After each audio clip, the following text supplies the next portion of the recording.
Bonjour et bienvenue dans cette nouvelle vidéo de Vivre sainement sur les coronavirus vendus en kit sur internet. Le monde regarde avec inquiétude la Chine qui lutte pour contenir un nouveau virus dangereux, désormais appelé Covid-19. Des villes entières ont été mises en quarantaine et les États-Unis ont interdit tous les vols de Chine et tous les voyageurs qui y ont séjourné. Les autorités sanitaires s'efforcent de comprendre comment le virus est transmis et comment traiter les patients. Mais dans un laboratoire de l'Université de Caroline du Nord, l'objectif est différent. Les chercheurs essaient de créer une copie du virus en partant de zéro. Dirigé par le Dr Ralph Baric, un expert en coronavirus, l'équipe de Caroline du Nord espère recréer le virus en partant uniquement des lectures informatiques de sa séquence génétique, mise en ligne sur Internet par les laboratoires chinois le mois dernier. La remarquable capacité à assembler les virus à partir d'instructions génétiques est rendue possible par des entreprises qui fabriquent des molécules d'ADN sur mesure comme Integrated DNA Technology, Twist Bioscience et Atom. En commandant les bons gènes qui coûtent quelques milliers de dollars, puis en les assemblant pour créer une copie du génome du coronavirus, il est possible d'injecter le matériel génétique dans les cellules et de faire démarrer la vie du virus. La capacité de fabriquer un virus à partir d'ADN en vente par correspondance a été démontrée pour la première fois il y a 20 ans.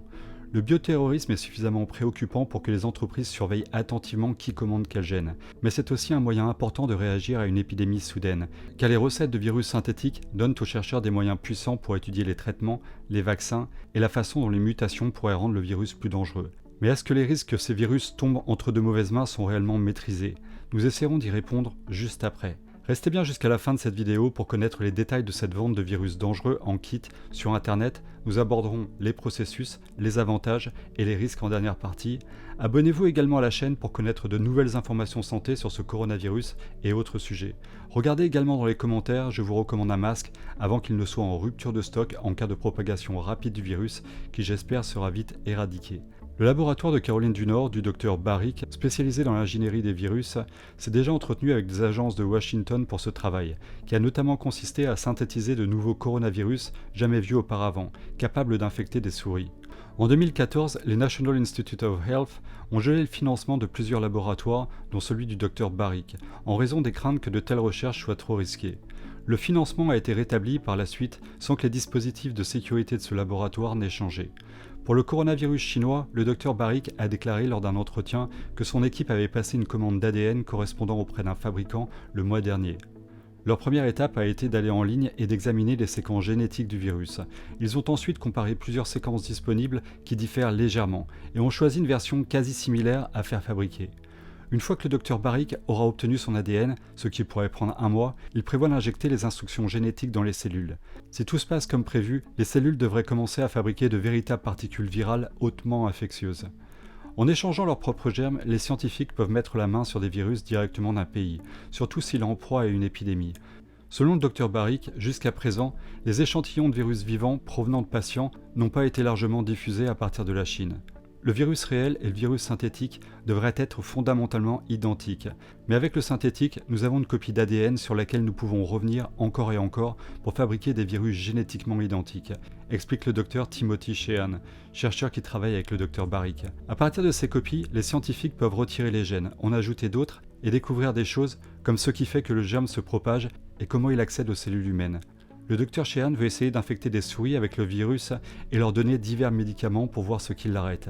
Même si l'intention est bonne, ce laboratoire n'est pas un laboratoire de sécurité P4 apte à gérer des agents pathogènes et dangereux, et nous reviendrons plus tard sur le sujet. Des copies artificielles pourraient également aider les scientifiques à suivre le chemin imprévisible de l'épidémie. Je crains que ce virus ne mute au cours de l'épidémie, et cela me permettrait d'étudier les effets de ces mutations, déclare le docteur Stanley Perlman, un microbiologiste qui travaille sur les coronavirus à l'université de l'Iowa. Le virus synthétique n'est qu'un substitut du virus réel, mais avec le clone d'ADN, vous pouvez le manipuler, trouver des points faibles et développer une thérapie. Lors d'épidémies passées, les scientifiques auraient dû attendre des mois ou des années avant de pouvoir examiner le germe à l'origine d'une épidémie. Mais avec ce nouveau coronavirus, il n'a fallu que quelques semaines pour que sa séquence génétique soit mise en ligne. Immédiatement, certains scientifiques ont commencé à analyser les données génétiques, les comparant aux virus des chauves-souris, des serpents et des pangolins.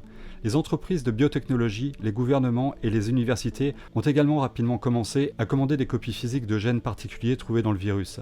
Les fabricants d'ADN disent avoir été submergés de commandes de parties de virus, notamment celles qui sont utiles pour vérifier les tests de diagnostic et d'autres nécessaires à la fabrication d'éventuels vaccins. Les commandes ont fait un bond spectaculaire après la publication du génome du coronavirus, déclare Adam Clore, directeur technique de la biologie synthétique chez IDT, basé dans l'Iowa et l'un des plus grands vendeurs d'ADN au monde. C'est une grande priorité. Un certain nombre d'institutions consacrent la quasi-totalité de leur énergie à travailler sur la détection ou sur les vaccins. Pourtant, la plupart des chercheurs n'ont besoin que d'un ou deux gènes pour faire avancer les travaux sur les tests et les vaccins.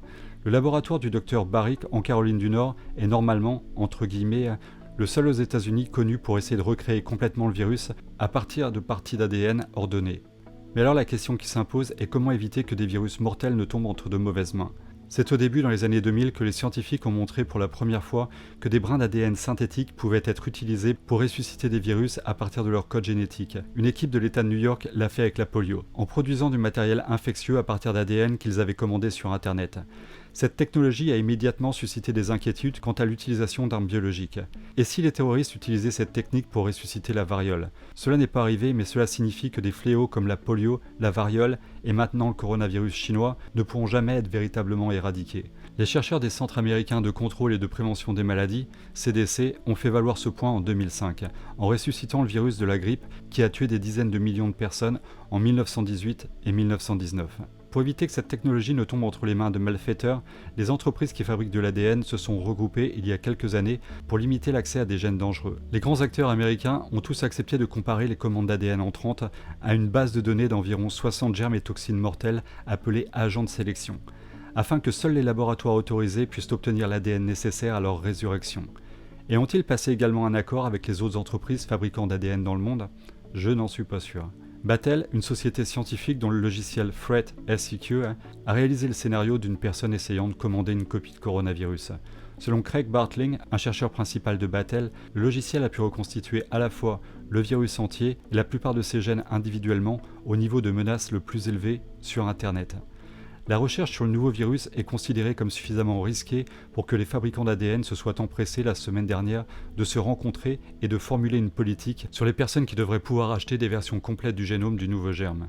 Dans une déclaration publiée le 11 février, le Consortium international de synthèse des gènes a adopté une position prudente. Il a déclaré qu'il traiterait le nouveau virus chinois comme s'il s'agissait du SRAS, un germe ajouté à la liste des agents de sélection en 2012, et dont la possession est étroitement surveillée par le gouvernement américain. Cela signifie que toute personne souhaitant obtenir une copie synthétique complète du coronavirus du SRAS devra se soumettre à un contrôle spécifique et détaillé,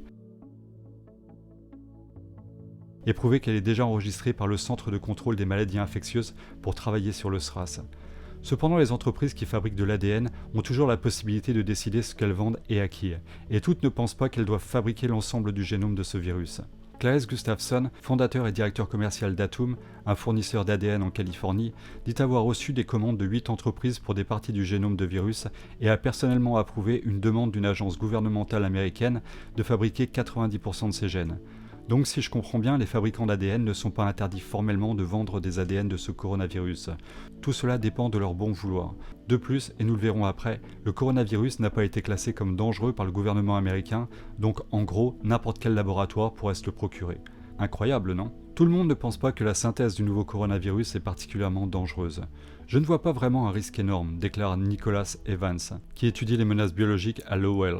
Pourtant, les États-Unis n'ont pas encore déclaré que le nouveau virus est un agent dangereux. Selon le Dr Baric, la décision d'ajouter un nouveau virus à la liste des plus dangereux n'est pas prise dans le cadre de l'épidémie en expansion, car elle ralentit la recherche. Alors d'un côté, il est vrai que plus de laboratoires travaillent dessus, plus les chances de trouver un remède sont élevées. Mais il en va de même pour les chances de maladresse dans des laboratoires qui ne sont pas habitués et équipés pour recevoir et faire des tests sur des virus hautement pathogènes.